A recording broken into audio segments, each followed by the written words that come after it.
दोस्तों ये कहानी दो जोड़े की है जो बिछड़ने के बाद दोबारा मिल गए। नीति की शादी को लगभग 1 साल भी नहीं हुआ था कि उसका तलाक हो गया। नीति के घर वालों ने ज़बरदस्ती नीति की शादी करवा दी थी।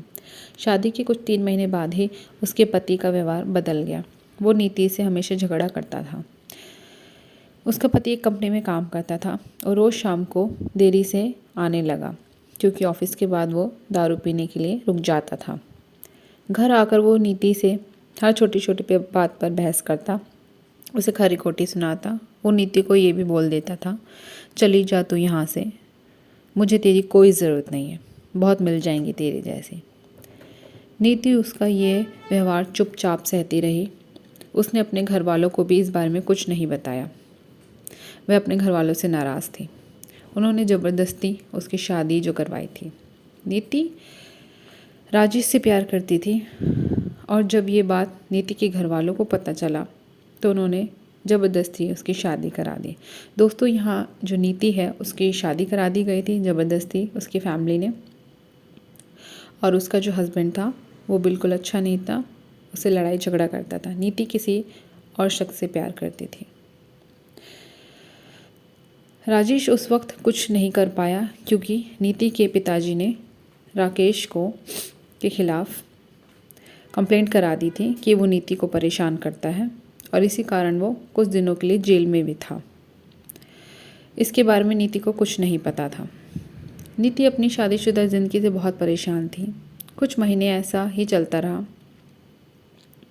उसके पति थोड़ा भी नहीं बदला। फिर नीति ने सोचा कि अब वो और रिश्ते को नहीं बढ़ा सकती और उसने अपने पति से तलाक ले लिया।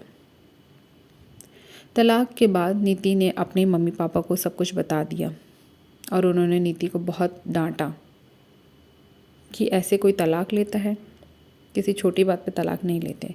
अब क्या करोगे, कहाँ रहोगे, तुमसे कौन शादी करेगा। ये सब सुनकर नीति ने वहाँ रहने से इनकार कर दिया। वो एक छोटी कंपनी में काम करने लगी। कंपनी द्वारा दिए गए घर में ही रहने लगी। नीति ने तलाक लेने के बाद अपने पेरेंट्स को ये बात बताई तो उनके पेरेंट्स को ये बात अच्छी नहीं लगी, तो नीति अलग रहने लग गई और एक कंपनी में काम करने लगी जहाँ पे उसको एक क्वार्टर मिला। उसे कभी कभी राजेश की बहुत याद आती थी, लेकिन उसने राजेश से कभी संपर्क करने की कोशिश नहीं की। वो सोचती थी कि अब उसे किसी और पर बोझ नहीं बनना। वो अपने पैर पर खुद खड़ा होना चाहती थी। वो अपना पूरा समय काम को देती थी। उसका काम इतना अच्छा था कि 4 महीनों में ही उसका प्रमोशन हो गया और वो अपने डिपार्टमेंट की हेड बन गई। प्रमोशन के 1 महीने बाद उसे उसकी कंपनी की तरफ से एक मीटिंग अटेंड करने के लिए विदेश जाने का अवसर मिला। नीति अपने काम में बहुत तरक्की कर रही थी। अब उसके मम्मी पापा भी नीति पर बहुत फ़ख्र महसूस कर रहे थे। अब वो पछताते थे कि उन्होंने उसकी शादी गलत घर में करा दी थी। नीति विदेश जाने के बाद से बहुत खुश थी। 4 दिन बाद ही उसकी फ़्लाइट थी। उसे कुछ ख़रीदारी भी करनी थी। फिर वो अपने ऑफिस के पास ही एक मॉल में गई। उसे कपड़े और कुछ मेकअप का सामान लेना था।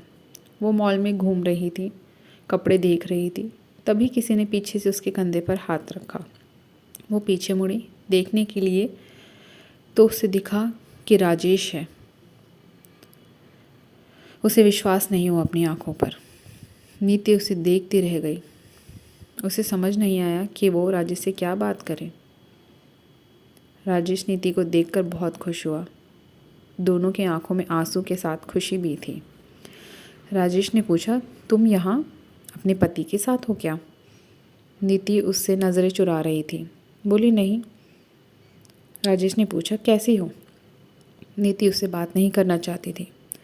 वो नहीं चाहती थी कि राजेश को पता चले कि उसका तलाक हो गया है और अब वो अकेली रहती है। राजेश उससे पूछता रहा, बोलो कुछ। नीति वहाँ से जाने लगी। उसने राजेश को बोला कि मुझे तुमसे कोई बात नहीं करनी, तुम चले जाओ। राजेश उसके पीछे पीछे जाने लगा। उसने कहा, मेरी बात तो सुन लो एक बार। फिर भी नीति नहीं रुकी। फिर राजेश ने कहा, तुम्हें मेरी कसम, बस एक बार रुक जाओ, मेरी बात सुन लो। फिर नीति क्या करती? आखिर उसके दिल में अभी भी राजेश के लिए प्यार था, तो वो रुक गई। राजेश ने कहा कि कहीं बैठकर बातें करते हैं। फिर दोनों मॉल के एक रेस्टोरेंट में गए। दोस्तों, यहाँ नीति एक कंपनी में जॉब करने लगी थी।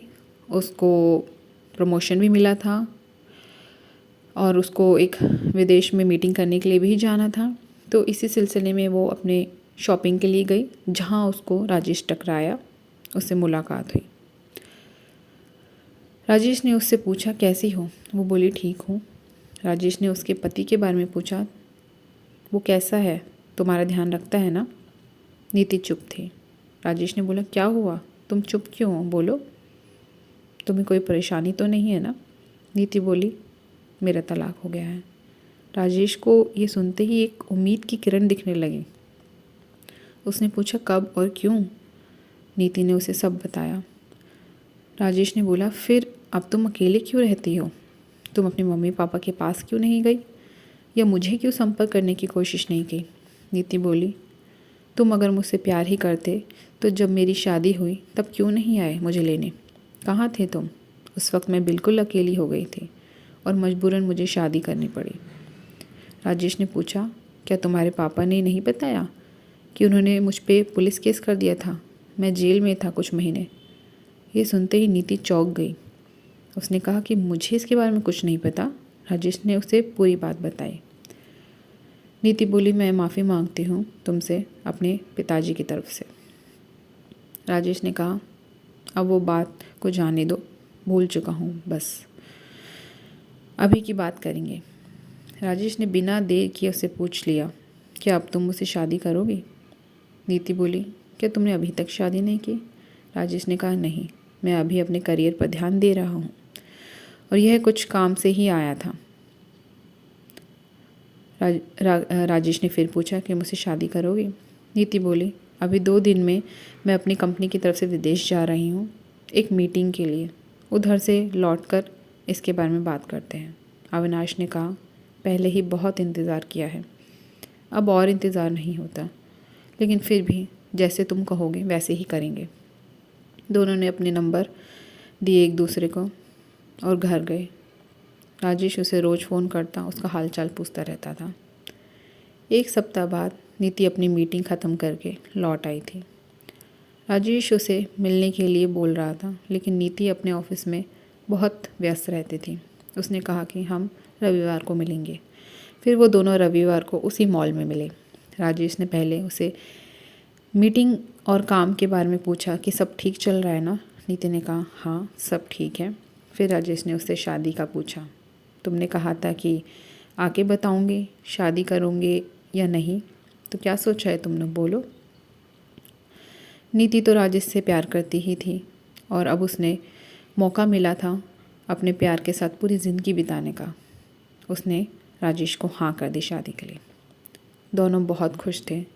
नीति ने अपने घर पर राजेश के बारे में सब कुछ बता दिया और इस बार उसके घर वाले उसके इस फैसले से मान गए, क्योंकि पहले उनसे एक गलती हो चुकी थी।